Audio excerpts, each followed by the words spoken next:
Well, well, well, here we are at last, nearing the end of the road, chapter 5 of 5 End Times books.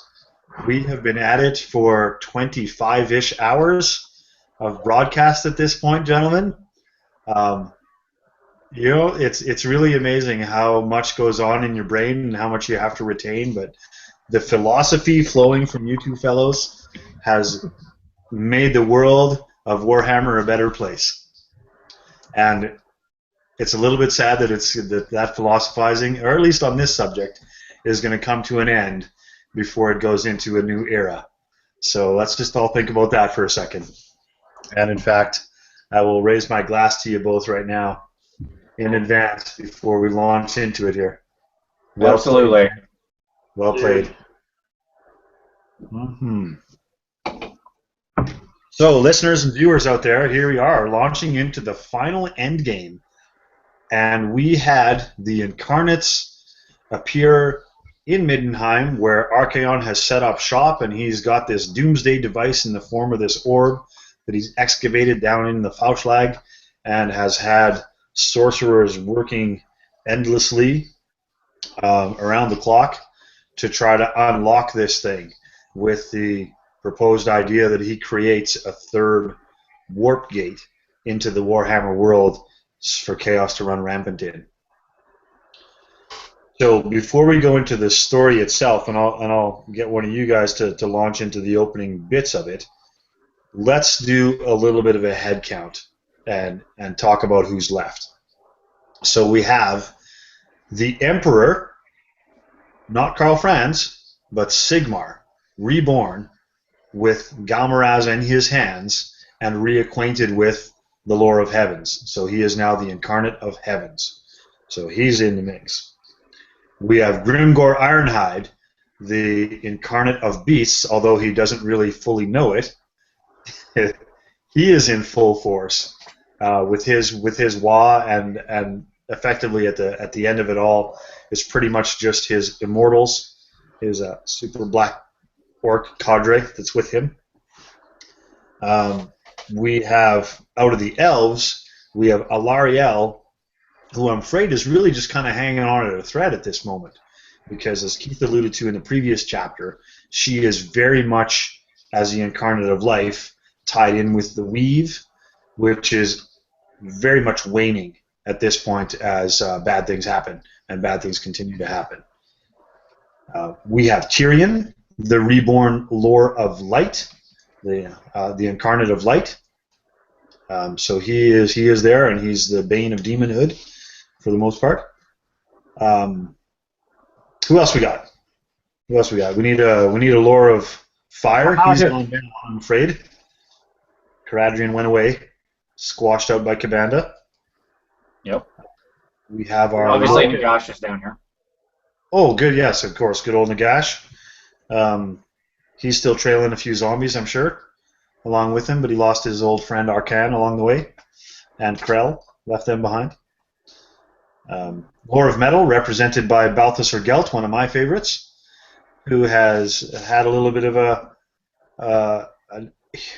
an honorable, if not sad, parting with his newfound dwarf friends. So we've seen the last of the dwarves. And I think that's about it. We lost Vlad as well in the last chapter. Did you mention Malekith? We got Malekith, of course, thank you.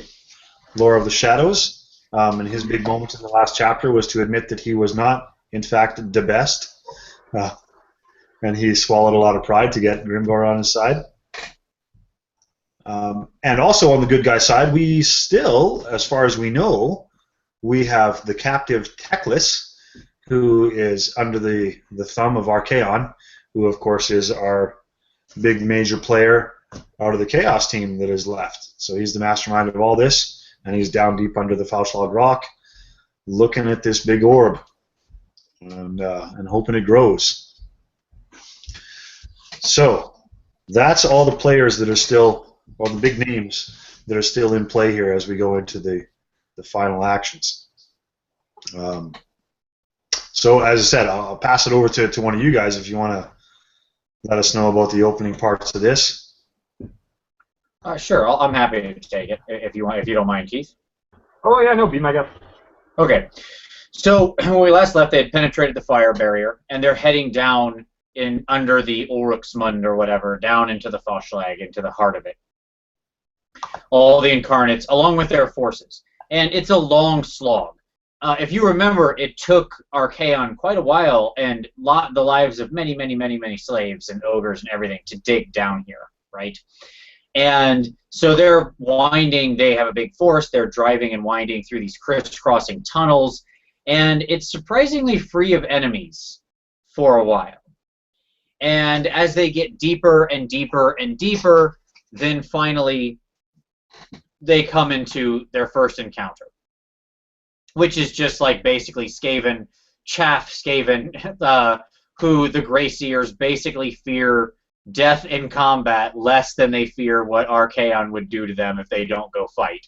So they're willing to push on and fight. And of course, the incarnates are at the fore, just mowing their way through these poor Skaven, these poor beleaguered innocent Skaven who never wanted to do anything bad, but they had no choice. They're really just innocent in all this.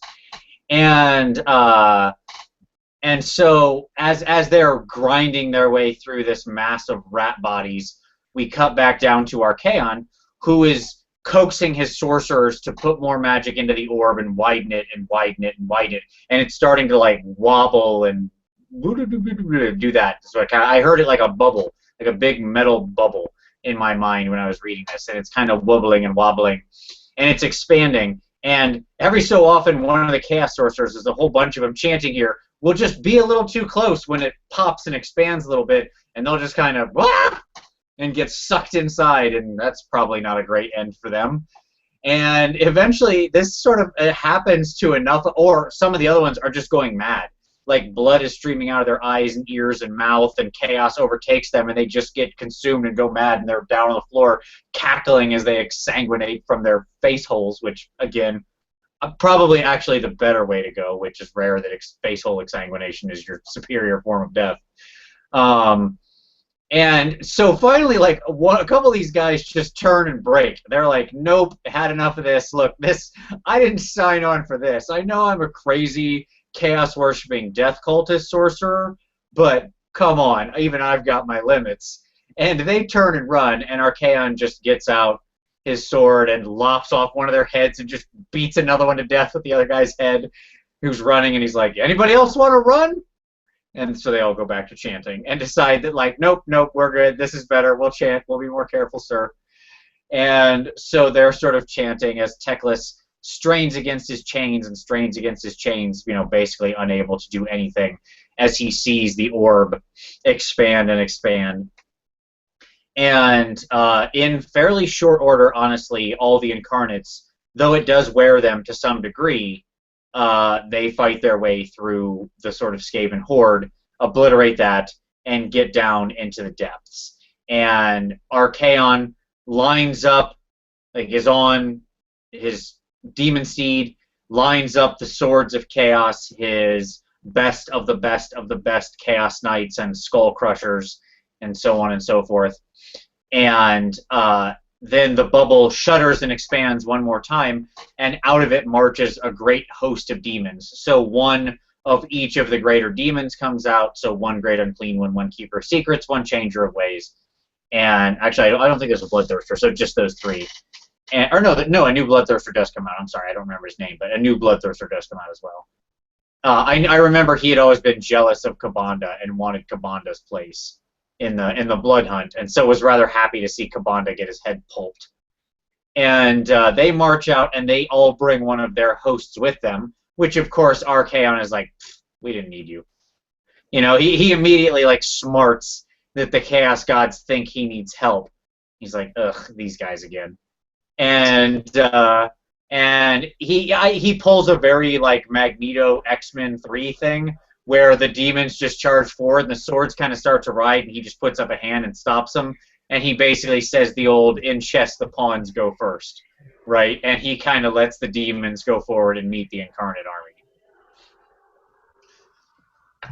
Yeah, so this is the big throwdown. So I kind of was trying to imagine how gigantic this chamber has to be and how much they've excavated, because I guess when I kind of thought about this and they're excavating to find this little orb, it must have been like in a pretty small chamber to begin with if it was so hard to find.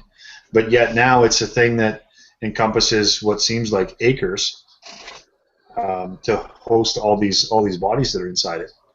At one point, they described the orb as having grown to the size where the diameter or the circumference is 4 times as big as, I think it was Sephiron.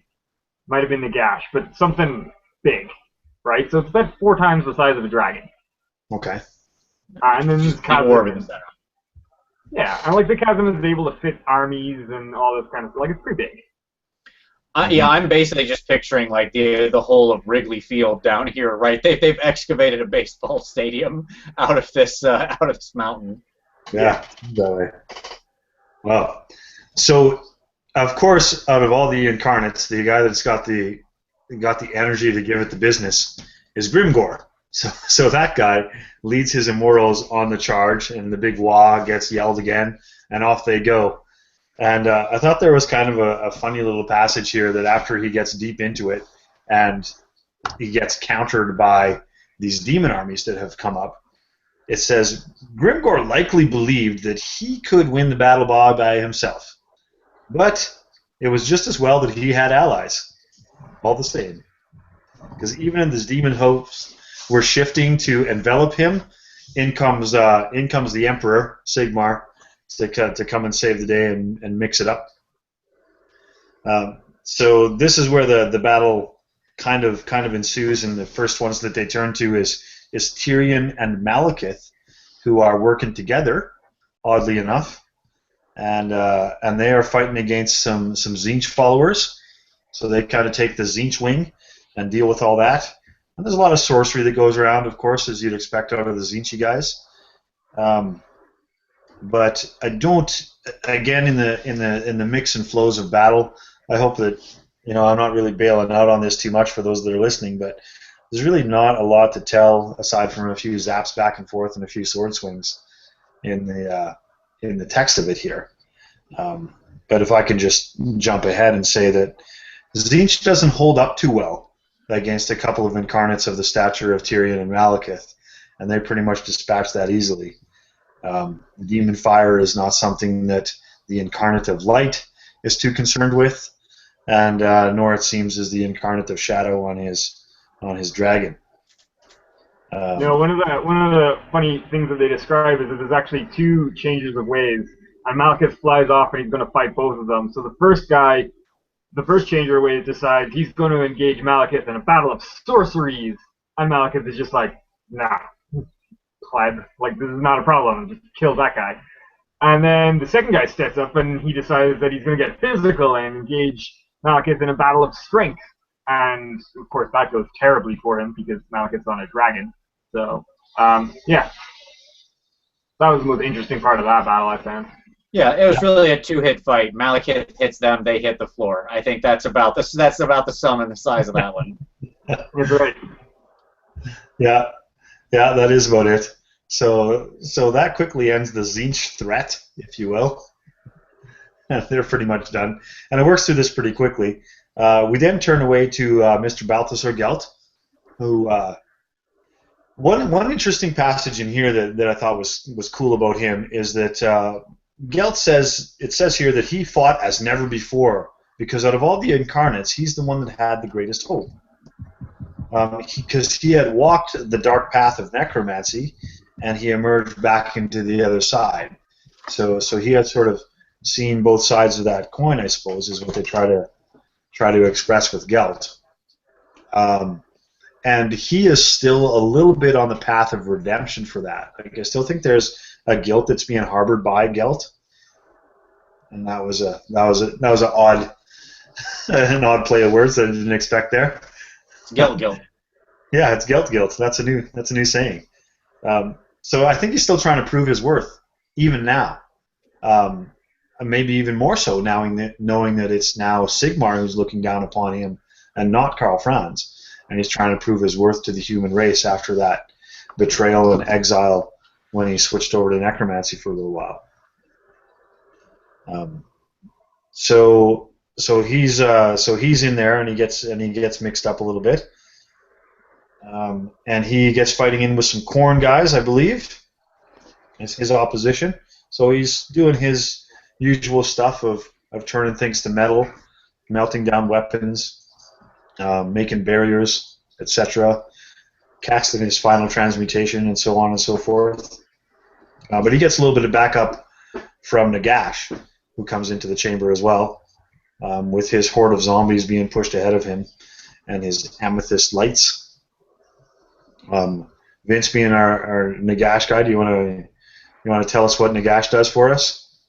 He basically handles the Nurgle wing, right? He goes into Nurgle and shows that the power of death is greater than the power of disease in this particular case, and he just quite quickly ends them. The real important part there is that as they're sort of fighting, the bubble expands, and this is where you're talking about, Keith. The bubble expands to be 4 times the height of Nagash, which if you think about how big Nagash is at this point, holy crap, that thing is huge now, right? Because I mean, he is a titan on the battlefield, and this thing is giant. And it's sort of, you can, these stress fractures are forming that like light is peering out of, and people are falling in. They, like dozens of skull crushers just fall in. This thing is expanding at a clearly very dangerous rate now, and so that's what sort of happens there. And as the Nurgle wing crumples, the Tzeentch wing crumples, the Khorne goes down, and then Grimgor had smashed his way through the pitiful Slaanesh thing, because that wasn't that's a joke to him and his immortals, who just cut down these little dancing girls. They lightly dance forward, and the immortals are unimpressed and just hack them down.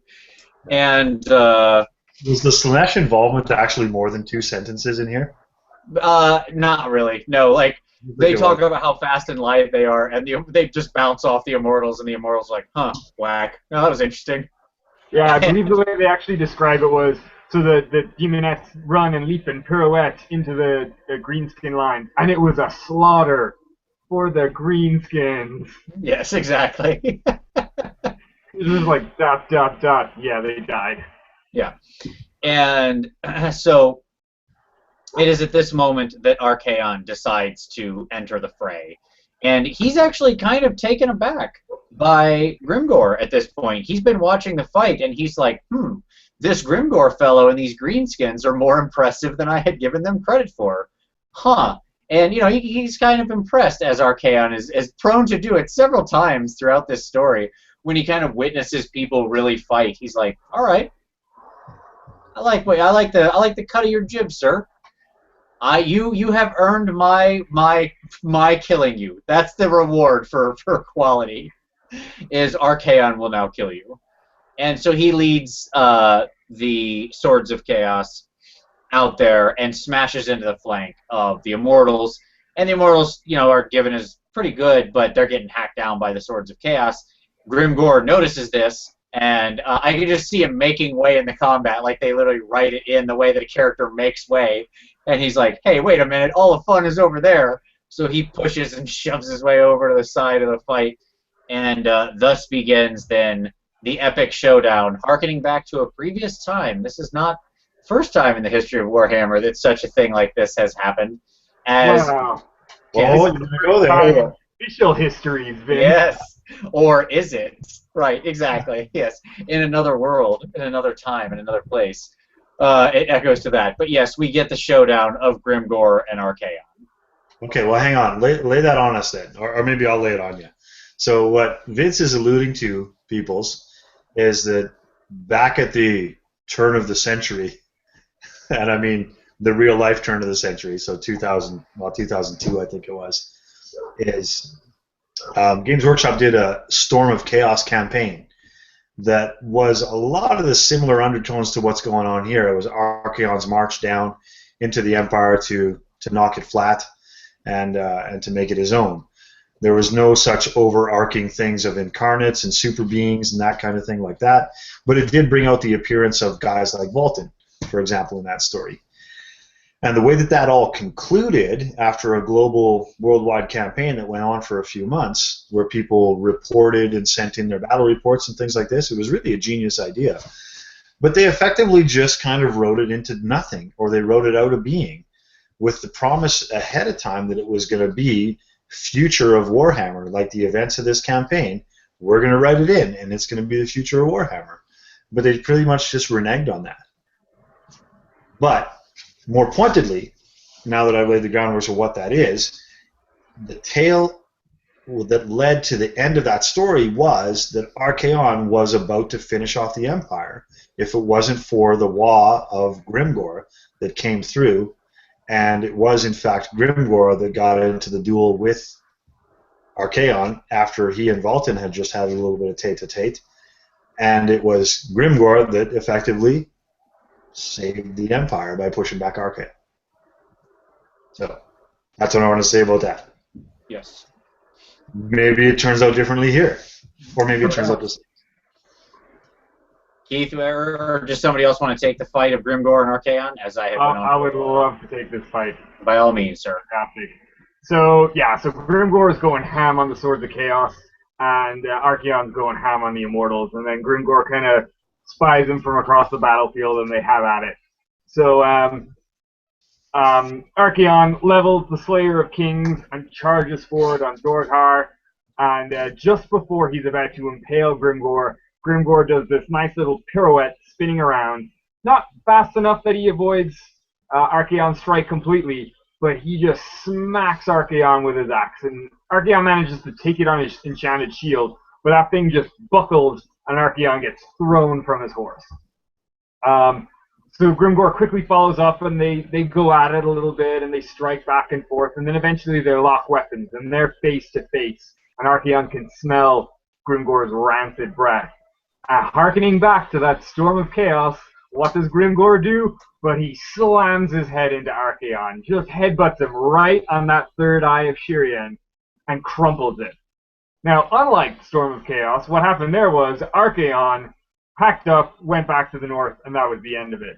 But here, Archaon decides, no, I have a better idea.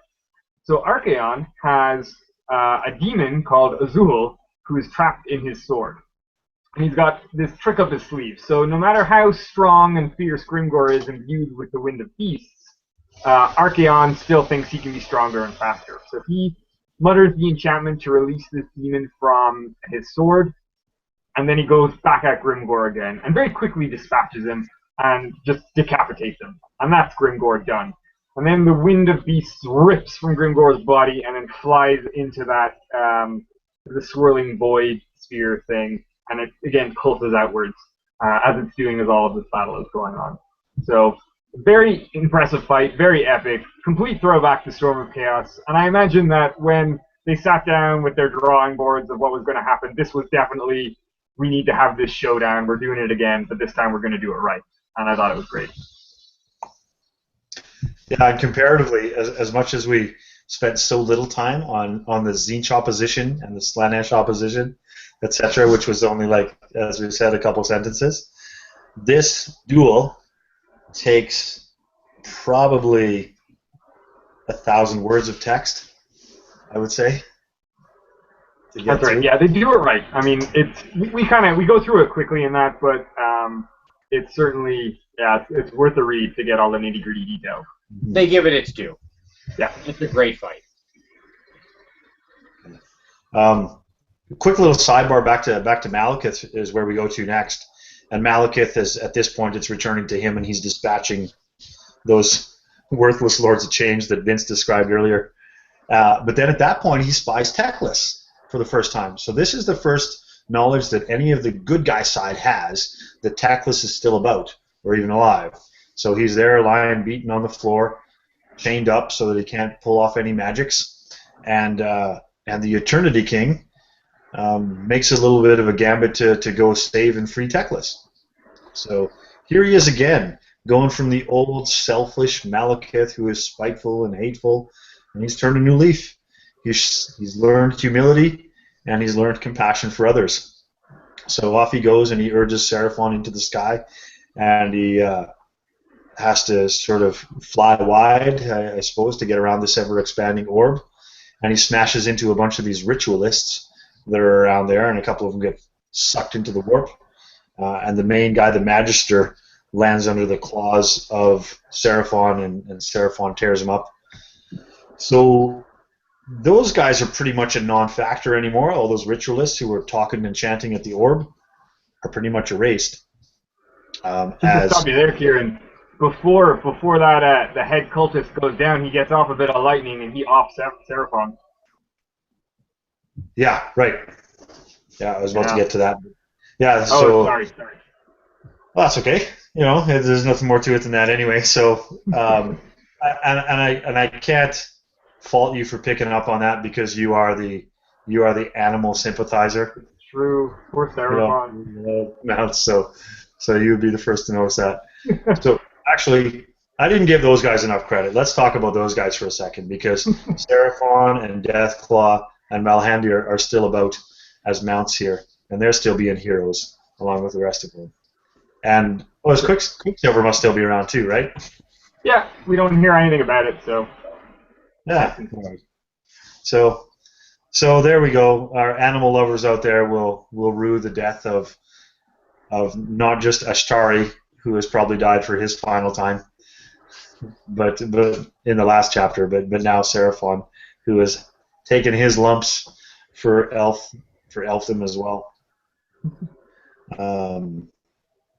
Okay, well, so we switch away from Malekith at that point as he kind of reaches Teclis before we revisit there. Vince, you want to talk about Sigmar? Yeah, absolutely. So Sigmar leads the charge from the back of newly heavens-empowered Deathclaw, along with all the Reiksguard Knights and the remaining Elven Knights. There's some Silver Helms and Dragon Princes, and they come in and they just charge in and just slam right into the Swords of Chaos. And you know, they sort of talk about how no other force in the world would have withstood this charge, but the Swords of Chaos do because they are no normal force. They are the best of the best of the North. And what ends up happening is Archaon is just spinning around Uzul, the Kingslayer or whatever, just taking heads, and the Sigmar, the Emperor Sigmar, is swinging Golmaraz and just crushing knights. Just Chaos Knights are falling. And what was hundreds of knights on both sides, yes, hundreds, this is a really big cavern, are now basically down to nothing as the two forces, as they put it, grind each other into offal, which I particularly love, the entrails and worthless parts of the animal. And it eventually comes down, as it of course must have, as the two armies grind each other into dust, and there's just nothing left now. The Swords of Chaos are basically dead. The Knights are basically dead, and although not to a man, as good enough as to be. And it comes down to the showdown between Archaon, the Everchosen, and Sigmar, the great hope for humanity, the last great hope, as it were. And they have their showdown. At first, and whenever somebody wants to take any of this, feel free to jump in, but I'll keep going until you say otherwise because it's a really fun fight. Oh no, you can certainly take the epic challenge of these two guys. Yes. So I love this. They come in, and so here's what's interesting. What we have here, the last time this fight happened, the Emperor pretty much got, to be honest, his butt kicked. Right? He gave pretty well, but he got his butt kicked. But what we've got here is a less empowered Archaon, right? Because Archaon has had his third eye blinded. He no longer has the foresight that he had that allowed him such power. And we have an empowered Sigmar, now fully charged, Golmaraz in hand, Wind of Heavens fully set into his being, and they are going at it. And the two of them are just kind of testing each other, just banging swords on shields and stuff at the beginning. Their mounts, however, are not holding back. Once again, reference to the mounts. as Dorgar and Deathclaw just start tearing into each other and just messing each other up, right? And they have this big fight, and I won't go blow by blow because that would be a bit much, but what effectively happens is Deathclaw gets taken out from under the Emperor, and Archaon charges Sigmar, and Sigmar crushes Dorgar's skull with Gul Miraz, leaving Archaon on the ground. They both get in significant, nearly mortal blows on each other as the battle goes back and forth. Both are bloodied and wounded and really not doing great. And that puts them on foot. And they are fighting, dueling now, Gul Miraz against the Kingslayer in hand on the edge of this yawning abyss of this orb that is ever expanding, right? And back and forth, they sort of fight, but in the end, Sigmar, even as empowered as he is, he wavers, and Archaon steps toward him, and Azul is basically in his head trying to take control, trying to say, kill him, and Archaon says, basically, to think that anybody believed you were a god, and the Emperor says, there's no victory for you here. And his voice is that of an old man, tired and bitter. And Archaon could scarcely believe he ever considered him a threat. And the Emperor says, here we go again. Oh my God, such a good line here. I'm sorry to interrupt myself, but I love it so much. The Emperor says to Archaon, you could have been the best of us. You could have been the sword that swept the Empire clean of chaos. But you are nothing. A petty warlord held prisoner by his pride. And Archaon just gets angry and smashes his broken shield into Sigmar's face, but Sigmar is unbowed. And the Emperor says, prophecy put you on this path. And he wipes blood and teeth from his mouth. By the way, in this entire couple chapters, there's a real theme of people spitting out teeth. Let me just say that. I've never spit out a tooth. I don't think I would like it. These people do it like it's going out of style. There's a lot of people who spit teeth out. Just really look for that when you read it. There's 4 or 5 people who spit teeth out. At any rate, it's the new heads being lopped off. Yes, yeah, absolutely. And Sigmar says, a champion of light shall stand alone against the three-eyed king. And all at once, the Emperor, Archaon basically decides, I've had enough of this, and goes to sort of strike down on him, and Sigmar puts up his fist and catches the sword and calls down the full Shazam down on the sword and just catches the blade and just snaps the Slayer of Kings using all of his Shazam powers. Slight aside, if anybody has ever read the excellent graphic novel series Kingdom Come, where Superman fights Shazam, and Shazam is beating Superman by just grabbing him and yelling Shazam and calling down the lightning on him over and over again, that put that in my mind. It's an amazing moment. And anyway, so there's very much like that. And the Slayer of Kings explodes, and Archaon basically loses his balance. Sigmar grabs him and throws him into the void, into the yawning pit, into this expansion of chaos. And Archaon, the Ever-Chosen, the Lord of the End Times, gets defeated as he's thrown over the edge of this yawning chasm into the heart of this ever-expanding chaos orb.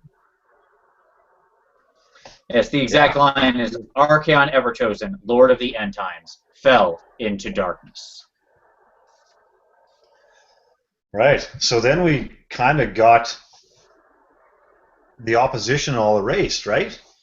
So the way that it looks here at this stage in the battlefield is all 4 of those Chaos Demon armies that were summoned up were just a joke, and those were swept aside.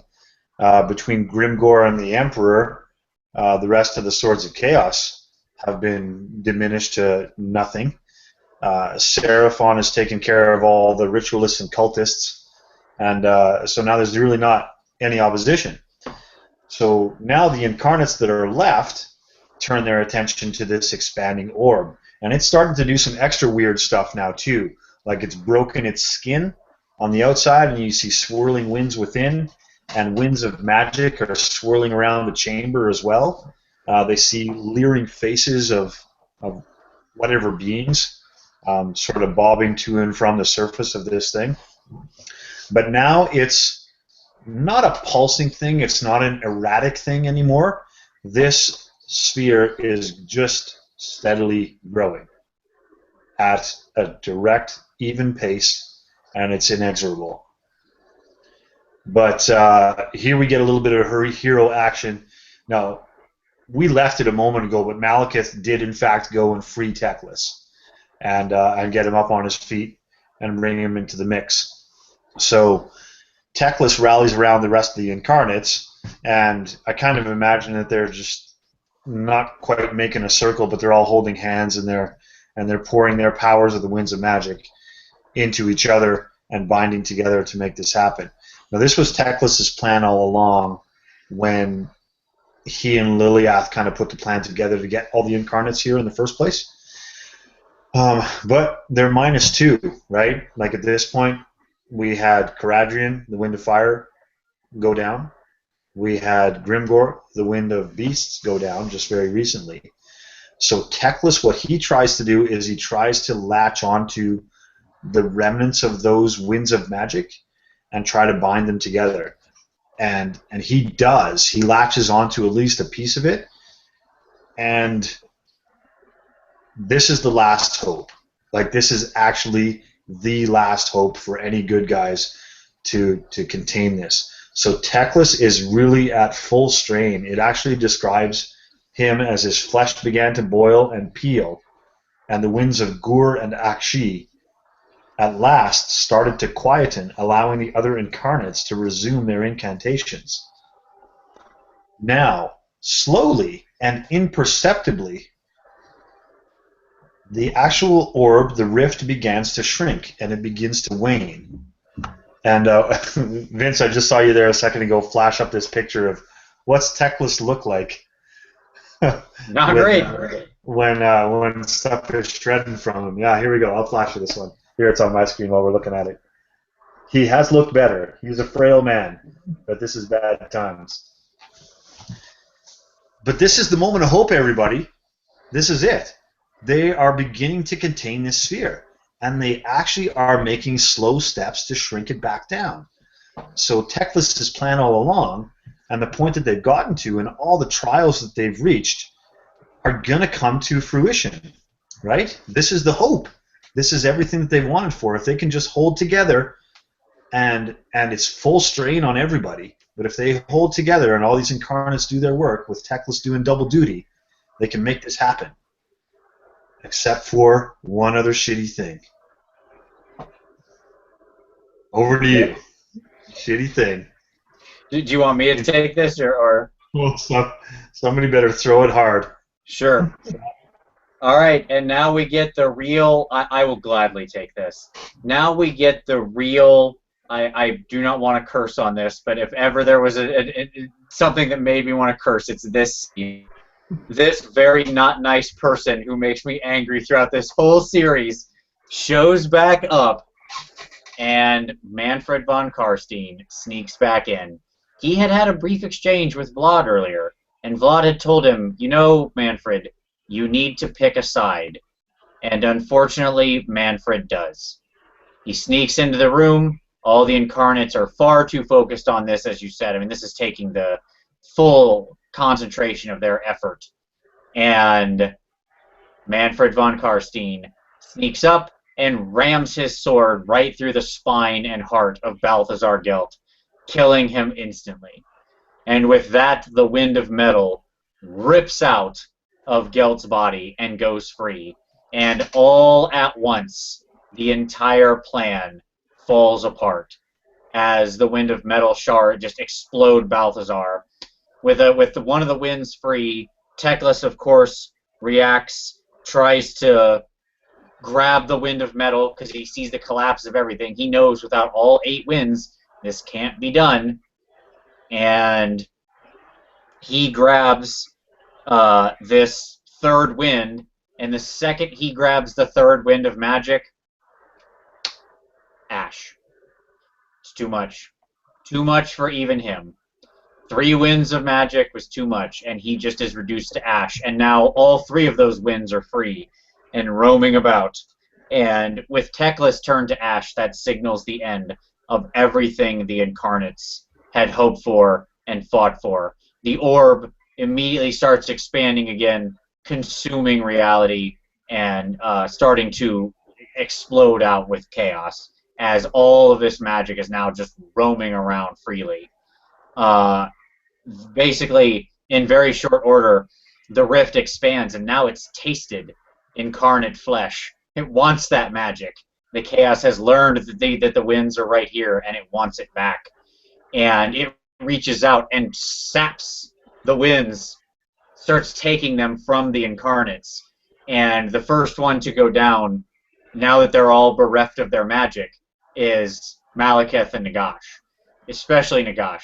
Nagash is animated basically solely by the wind of death at this point. Take away all of Nagash's magic, he's not a thing anymore. He's just a pile of bones. And that is more or less what he becomes. As wham, the wind of death leaves him, he's magicless, pile of bones. Malekith loses all his magic, is still a thing, but now he's in like extreme pain and on the ground and being racked. And the only one who literally comes out of this feeling better is Alariel, because she instantly disconnects from the weave and so stops feeling the pain of the entire world, and is actually has her presence of mind completely for the first time in a while. The next one to recover is Tyrion, because Tyrion has been an incarnate for the shortest amount of time. So one would imagine that the lore of light had not yet fully integrated itself into Tyrion. And Manfred, in exploding guilt, had got himself blinded by the explosion of the magic. And so he's like roaming around doing this, just like, ah!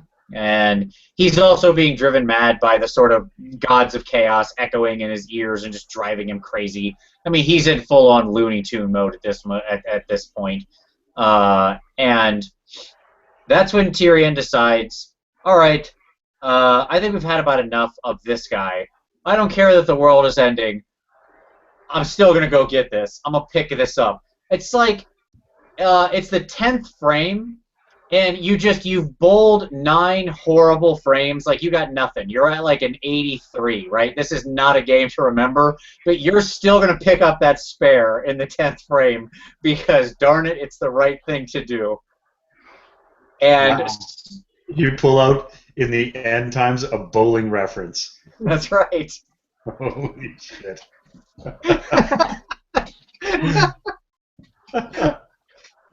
So that, my friends, is the surprise of the night for me. Nothing that I've heard so far is as surprising as that. I call that a boulder dash moment. Oh! Oh. So he goes over and grabs Manfred, and it talks about Manfred, who's a vampire, by the way, trying to like pull Teclis's grasp off of him and failing like Tyrion, trying to pull Tyrion's grasp off of him, and Tyrion just has like this iron grasp. He's like, nope, I am very upset with you right now, and he's got him locked, and he just takes Sunfang. Sunfang is a sword that makes light, perhaps as might be obvious from its name. One would imagine that's not great for a vampire. Mm-hmm. And he rams this thing right up into the center of Manfred, right up into his heart, his spine, his head. He just makes a Manfred puppet out of it, and then just calls out the full magic of the thing, and just whammo, just rips the guy in half. And The blackened, wizened cadaver that had once been Manfred von Karstein shatters on the floor. So yes, which is a just if late end for this most ignoble of awful villains. Truly the only real horrible villain in the whole series, I think, Manfred von Karstein. Yeah, it's okay to call that guy a dick throughout all this. He really was. He really was. Yes, he's awful. Well, so thus ends any hope at all, and we're just in the aftermath here at this point. They kind of did a good job of building me up here, I think, thinking that there was going to be something possible to do about it. But there is one other little surprise here in the aftermath, Keith. And yeah, there is. I'll give you the honors to take this little bit of surprise as everything is falling apart around us. Right. So the entire cavern is shaking at this point, and stalactites are falling down, and they're crushing everything. And so the Everqueen is under one of these, and she's about to get crushed by this big pile of rubble falling. And then Malekith, of all people, runs and shoves her out of the way. But he himself gets smacked by these rocks, and his legs get absolutely crushed. And she falls down and she hits her head. Like, she seems to spend an inordinate amount of time, like, fainting or being overwhelmed or being stabbed in the stomach, and is just on the ground constantly. But anyway, so Sigmar sees this, and he goes over to help Malekith, and it's about that time that Archaon pulls himself out of the pit. He's still alive. He's still kicking. And he just comes at Sigmar swinging, because he's got nothing left. So he kind of bowls him over, and they're scuffling around a bit, and he's just pummeling him in the face with his gauntlets. And eventually, Sigmar regains his footing, and he comes back, and he raises Galmaraz for the mighty swing that will finally finish Archaon off for the very final time.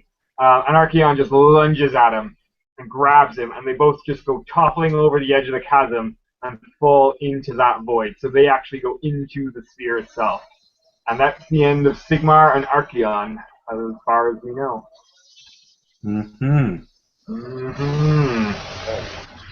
Well, tell us about the remaining elves as well.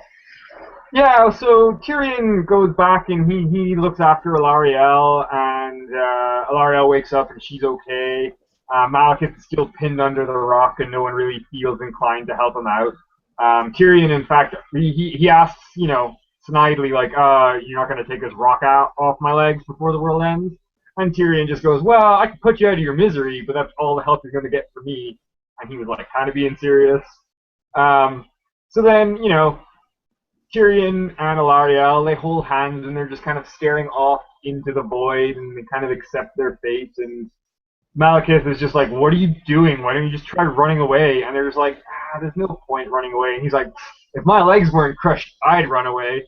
And they're like, no, Malekith, you wouldn't try and run away. You would try and take this power and use it for yourself. Which I thought was a bit harsh. I mean, the guy just pushed Alarielle out from under a rock in a very selfless kind of way. He just lost his best dragon friend, and he's not getting cut any kind of slack. So I felt a little bad for Malekith there. And yeah, so they, you're left with this image of Tyrion and Alarielle. They get consumed by the void, and then Malekith is kind of reflecting there by himself, and eventually he gets consumed by the void. But while in that void, he's still semi-conscious, and he kind of remarks how he can hear the voices of the Chaos Gods, and then there's nothing, and then there's only darkness. And then, and that's it. So he's the last to go. And then, at the very end, we have this epilogue, if you like, which is this one-page kind of thing, which is explaining what's going on with the rest of the world. So why don't you take us home, Kieran? Well, what I was going to say about that is that so we've gotten to the point where this orb has swallowed up everything. We had our moment of hope. Manfred, that dick, ruined it for everybody. Archaon damn it, Manfred. Gone into the void. Nagash has crumbled into nothing. He's gone into the void. Teclis unraveled. All of our heroes and all of our villains are all into this void of nothingness at this point. And the epilogue page, I am going to make you people wait for just a few more seconds. We're going to have that as a dramatic reading for you to close out the deal in the story. And then, as a follow-up episode, we philosophers are going to reconvene, and we're not going to share our final thoughts with you right here now today, but we're going to do another episode to just finally wrap up and talk about all of the quirky things and exciting stuff that went on, and share our unbridled thoughts about it all in one last final post episode. Right? So with that, guys, let's reach our glasses again. Give you, my fellow philosophers, another cheers as we close this out. This is it, everybody. It is the end times. It is the end. And so the mortal world fell away into oblivion. The gnawing rift at the heart of mankind's domain devoured reality. Slowly it spread at first, but then with the hunger of ravening wildfire. Invigorated, great polar rifts slipped their ancient bounds and joined their younger sibling in its feast. The people of the world beheld their doom and screamed in despair. No two watchers beheld the same vision. Some saw skies riven with fire. Some looked upon an ice-cold maelstrom of stars. Some saw colossal tentacles and fanged maws that drooled the molten stuff of chaos. Perhaps the dark gods raised their champions to demonhood from the battles that raged amongst the flames. It matters little, for the truths of these hopeless wars are lost. The Oak of Ages was swallowed last of all. Mournful dryad song echoed under livid skies as Asa Loren perished. With its destruction, the weave that bound time and space together thinned and stretched. Twisted by unnatural energies, it dissolved entirely into nothingness. That terrible act of uncreation might have taken the blink of an eye or unfolded across millennia. The dark gods were not fettered by the flow of time and let it pass unmarked. Already tired of their victory, they turned away from the ruin they had wrought and began the great game anew in the worlds and other creations. In doing so, they paid no heed to the tiny speck of light tumbling in the infinite darkness, the glowing essence of what had once been a man. Through the storm of nothingness he fell, adrift for eons upon unseen tides. Then came a glimmering orb, a fiery world heart grown cold as the abyss. Desperate, the figure seized upon the sphere with a grip that could shatter mountains. He stared into the void, and from the darkness, the void stared back. The figure clung tight, marshalling his faded strength. He reached forth his hand, and a miracle took shape. And what of tomorrow? What of tales yet to be told, and the cycle of the stars? These were truly the end times. But were they also the beginning?